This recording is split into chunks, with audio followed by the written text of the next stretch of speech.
வணக்கம், good morning, happy morning, wonderful morning. வாழ்க்கையில் நம்ம தத்துவத்தை பற்றி பேசிகிட்ருக்கோம். தத்துவ பேச்சில் நம்மளோட விஷ்ணு இருக்கான். இன்றைக்கி என்ன டாபிக் எடுக்கிறோன்னு பார்க்கணும். ஹாப்பி மார்னிங் சார், எல்லாருக்கும் ஹாப்பி மார்னிங் சார். தத்துவ பேச்சில் தொடர்ந்து நம்ம கிரேட் மைண்ட்ஸோட ஃபிலாசபி அண்ட் காமன் மேனோட சைக்காலஜி பற்றி பேசிகிட்டு இருக்கோம். அதில் இன்றைக்கி நம்ம பேச போகிறது பெஞ்சமின் கிரஹாம் கண்ட்ரோலிங் மார்க்கெட் பற்றி பேசுகிறாரு. மார்க்கெட் தினம் நமக்கு புது புதுசாக ஆப்ஷன் கொடுத்துக்கிட்டு தான் இருக்கும், ப்ரைஸஸ் கொடுத்துக்கிட்டே இருக்கும். எமோஷ்னலாக டெசிஷன் எடுத்து அதில் மாட்டாதீங்க அப்படின்ற ஒரு விஷயத்த சொல்கிறார். வாழ்க்கையிலையும் அப்படி தானே சார்? வாழ்க்கையில் உனக்கு டெய்லி கார்த்தால் நீ எழுந்தேன்னா உனக்கு பால் போட்டுன்னே இருப்பான். எந்த பாலில் நீ ஆடணும், எந்த பாலில் நீ ஆடக்கூடாது அப்படிங்கிறது ரொம்ப இம்பார்ட்டண்ட். நீ தப்பான பாலை ஆடினேன்னா you will have a problems that will keep going on. உங்கள் லைஃபையே மாற்றிடும். இதில் ரொம்ப காமன் பால் பண்ணுறது சூஸிங் அ லைஃப் பார்ட்னர். நீங்கள் தப்பான லைஃப் பார்ட்னரை சூஸ் பண்ணிட்டீங்கன்னா then it will be hell. Okay, it is both for male and female. So ரெண்டு பேருமே வனரபிள், ரைட்டாக? எஸ்பெஷலி இந்த செலிப்ரிட்டியாக இருக்கிறவங்களாம் ரொம்ப வனரபிள். தப்பான இடத்துல மாட்டிக்கிட்டாங்கன்னா லைஃப்பில் ரொம்ப கஷ்டப்படுவாங்க. இப்போ நம்ம முகமது ஷமியை பேசுவோம். முகமது ஷமி ஒரு ஆர்வ கோளாறில் சியர் லீடர் லவ் பண்ணி கல்யாணம் பண்ணிக்கிட்டாங்க. கடைசியில் என்ன ஆச்சுன்னா அந்த சியர் லீடர் இவனுக்கு பணத்துக்காக தான் இவனை கல்யாணம் பண்ணியிருக்கு. ஒரு குழந்தை இப்போ பிறந்துருச்சு. 2 பேரும் சேர்ந்து ஒரு குழந்தை பிறந்துக்கினாங்களா, அது பணக்காயாக வச்சு கேம் ஆடினான். அந்த பொண்ணு போலீஸ் கம்ப்ளைண்ட்டு, பிசிசிஐ போய் கம்ப்ளைண்ட்டு, பிசிசிஐ அவன் மேலே ஆக்ஷன் எடுக்கணும்னு சொல்லி அவன் கேரியரை டிஸ்டார்ட் பண்ணி அவனோட பீக்கில் அவன் கேரியரை கொஞ்சம் படுத்தியே முடிச்சிட்டாங்க. அவனுக்கு இன்னும் கொஞ்சம் கிரிக்கெட் இருக்குங்கிற சமயத்தில் அவன் லைஃப்பை கொஞ்சம் ஒரு சலசலப்பு பண்ணி he went through a lot of stress. ரொம்ப அவசரப்பட்டு கல்யாணம் பண்ணிட்டான். அதே மாதிரி ஷிகர் தவன்னு ஒருத்தர் இருந்தான், பெரிய India opening batsman.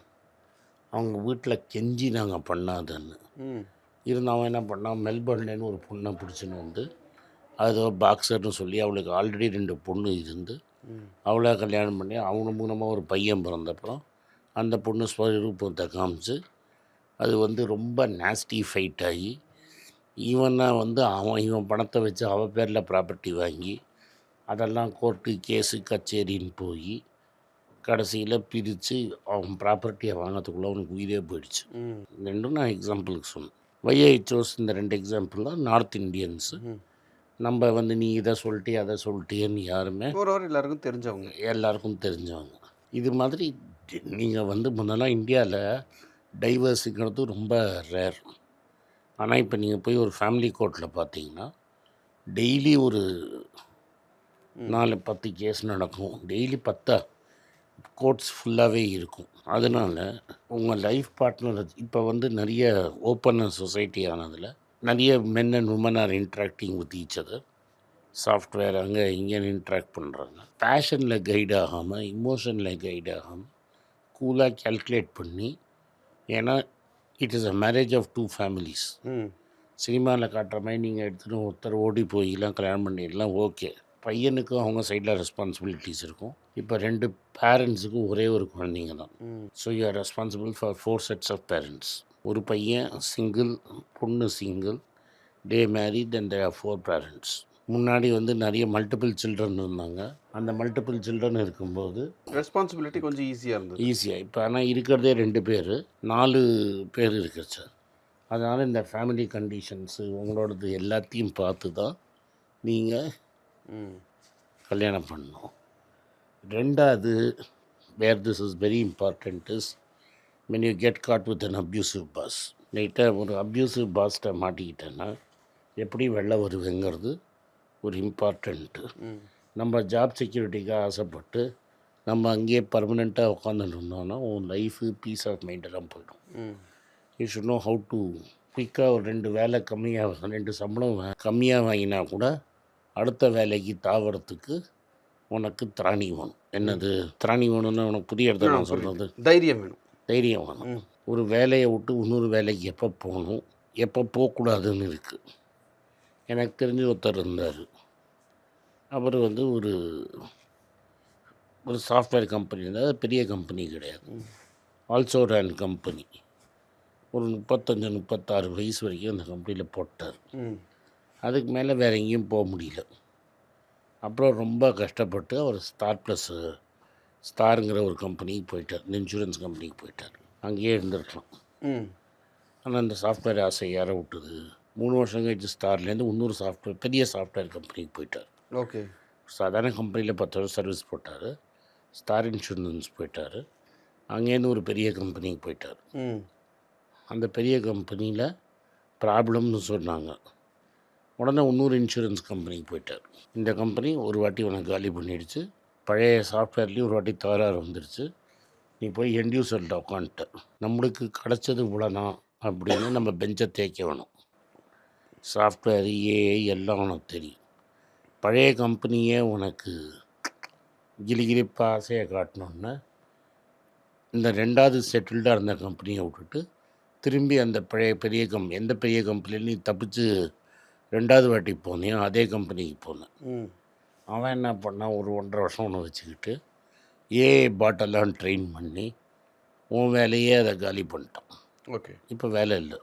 Moral of the story என்ன, நீ கடவுளை திட்டலாம், அவனை திட்டலாம், இவனை திட்டலாம், ஏஐ திட்டலாம். உனக்கு 2 வாட்டி வந்தது. சாதாரண கம்பெனிலே ரொம்ப பெஞ்சை தேய்ச்சு, ஸ்டாரில் இருந்து அங்கேயே பெஞ்சை தேய்ச்சிடலாம். அங்கேயும் ஒரு பெரிய கம்பெனிக்கு போனேன். தப்பிச்சு இன்னொரு இன்சூரன்ஸ் கம்பெனிக்கு போய் உக்காந்துட்டேன். அங்கேயே பெஞ்சை தேய்ச்சிடலாம். விட்டு திரும்பி எந்த கம்பெனி உன்னை கட்டி விட்டானோ அந்த கம்பெனிக்குனா ஒரு 10,000 15,000 சம்பளத்துக்கு ஆசைப்பட்டு திரும்பி அங்கே போனேன். இப்போ திரும்பி நீ தேடினேன்னா அவரோட டொமைன் இன்சூரன்ஸ் கம்பெனி என்ன நினைப்பான், இந்த ஆள் திரும்பி எங்கேயாவது வேலை கிடச்சா போயிடுவான்னு. இப்போ என்னாச்சு, ஸோ ரிஸ்க் எடுக்கிறாங்க, ஆனால் தேவையில்லாத ரிஸ்க் எடுக்கிறது. எது இமோஷ்னல் டிசிஷன். நம்மளுக்கு போட்டது இவ்வளோதான். நம்ம இந்த இடத்துல இருக்கிறோம், இன்றைக்கி சுச்சுவேஷன் இப்படி இருக்குது, நம்மளுக்கு ஒரு ஒய்ஃப் இருக்குது, குழந்தை இருக்குன்னா எதோ உன் ஸ்கில்லை வளர்த்துக்கோ. அதை வளர்த்துக்கல அப்போ நீ எங்கே வேணால் போகலாம். நீ ஹைலி ஸ்கில்டாக உன்னை கம்பெனி விட்டே தூக்க மாட்டான். உன் லிமிட் இவ்வளோன்னு தெரிஞ்சால் நீ எங்கே இருக்கியோ அங்கேயே. So it is whether it's relationship or உங்களோட பாஸ் அப்யூஸிவாக இருந்தாலோ இல்லை பேராசைக்காக நீ ஜாப் மாற்றினாலோ இது மாதிரி தான் போய் மாட்டிப்பேன். Okay sir. It is not Benjamin Graham பெரிய stock player. But it is not only about stock, it is also about life. அதாவது வாழ்க்கையிலேயே உங்களுக்கு இது மாதிரி ஒரு வேலையாக இருக்கட்டும், பார்ட்னராக இருக்கட்டும், அம்மா அப்பா ப்ரெஷரில் ஏதாவது ஒன்று பண்ணுறதுக்காக இருக்கட்டும், இது எல்லாமே உன்னை கொண்டு போய் தப்பான இடத்துல சிக்கிடும். Okay sir. எமோஷனல் டிசிஷன் எந்த மாதிரியான பிரச்சனைகளை கொண்டு வந்து நிறுத்தும் அப்படின்றது ரொம்ப தெளிவாக சொன்னீங்க. நன்றி சார். நன்றி, வணக்கம். இந்த வீடியோ உங்களுக்கு பிடிச்சிருந்தா இந்த வீடியோவை லைக் பண்ணுங்கள், எங்கள் சேனலை சப்ஸ்கிரைப் பண்ணுங்கள், பெல் நோட்டிஃபிகேஷன் தட்டுங்க. இந்த வீடியோவை முடிஞ்சால் உங்கள் சொந்தக்காரங்களுக்கும் ஃப்ரெண்ட்ஸுக்கும் அனுப்புங்க, அவங்கள பார்க்க சொல்லுங்கள். நன்றி, வணக்கம். எல்லாருக்கும் வணக்கம். குழந்தைங்களுக்காக ஃபைனான்ஷியல் லிட்ரஸி மணி ஃபார் நத்திங்னு 2வது பார்ட்டு. அண்ட் இதில் வந்து செக் எழுதுறது எப்படி, டெபாசிட் ஸ்லிப் எழுதுறது எப்படி, பணம் எப்படி வந்தது, பார்ட்டர்லேருந்து டிமானிட்டைசேஷன் வரைக்கும் எல்லாத்தையும் கவர் பண்ணியிருக்கோம். உங்கள் குழந்தைங்க அப் டு ஏஜ் 10-12க்கு ரொம்ப யூஸ்ஃபுல்லாக இருக்கும். இந்த புக் இப்போதைக்கு ஒரு ஸ்பெஷல் ப்ரைஸில் 450 ரூபாய்க்கு கொடுக்குறோம். இதை யூஸ் பண்ணிக்கோங்க. நன்றி, வணக்கம். moneypage.com வெப்சைட்டை சப்ஸ்கிரைப் பண்ணுங்கள். ஒரு வாரத்துக்கு 4 ப்ரீமியம் ஆர்டிக்கலும் ஃப்ரீ ஆர்டிகல்ஸ் ஒரு 10லேருந்து 15 நாங்கள் போடுறோம். இது சப்ஸ்கிரிப்ஷன் ஒரு மாதத்துக்கு 99 ரூபா தான். இங்கே சொல்கிற கான்செப்ட்ஸை கிரேட்டாக எக்ஸ்பேண்ட் பண்ணி போடுறோம். நீங்கள் படித்தீங்கன்னா உங்களுக்கு யூஸ்ஃபுல்லாக இருக்கும். நன்றி, வணக்கம். குழந்தைங்களுக்காக ஒரு புஸ்தகம் லான்ச் பண்ணோம். அது ரொம்ப சக்ஸஸ்ஃபுல்லாக இருக்குது. யாருக்கெல்லாம் அந்த புஸ்தகம் போகணுமோ எங்கள் டீமுக்கு கான்டாக்ட் பண்ணுங்கள். கீழே இருக்கிற நம்பர்லேயும் வெப்சைட்லேயும் கான்டாக்ட் பண்ணிங்கன்னா உங்களுக்கு அந்த புஸ்தகத்தை நீங்கள் வாங்கிக்கலாம். மற்ற எங்கள் புஸ்தகமும் அவைலபிள். எங்கள் வெப்சைட் மூலமாகவும் வாங்கலாம். கீழே இருக்கிற வாட்ஸ்அப் நம்பர்லேயும் மெசேஜ் அனுப்பலாம். நன்றி, வணக்கம். எல்லாருக்கும் வணக்கம். எல்லாருக்கும் ஒரு இம்பார்ட்டன்ட் அறிவிப்பு. நான் யார்ட்டையுமே பணம் வாங்குறது கிடையாது. நான் யாரையும் டைரெக்டாக கன்சல்ட் பண்ணுறது கிடையாது. என் பேரை சொல்லி நிறைய ஸ்கேம் நடக்குது. டெலிகிராம் குரூப், வாட்ஸ்அப் குரூப்னு. எனக்கு இருக்கிற வாட்ஸ்அப் குரூப்லாம் சும்மா இன்ஃபர்மேஷனுக்கு மட்டும்தான். நான் செபி ரிஜிஸ்டர்ட் அட்வைசர் கிடையாது. நான் சேனல் நடத்துறது எஜுகேஷன் பர்பஸ். அதில் ப்ரைஸே பேச மாட்டேன். இதை வாங்கு அதை வித்துருன்னு சொல்லவும் மாட்டேன். என் பேரை சொல்லி பண்ணுறாங்கன்னா ஏமாந்துடாதீங்க. நன்றி, வணக்கம்.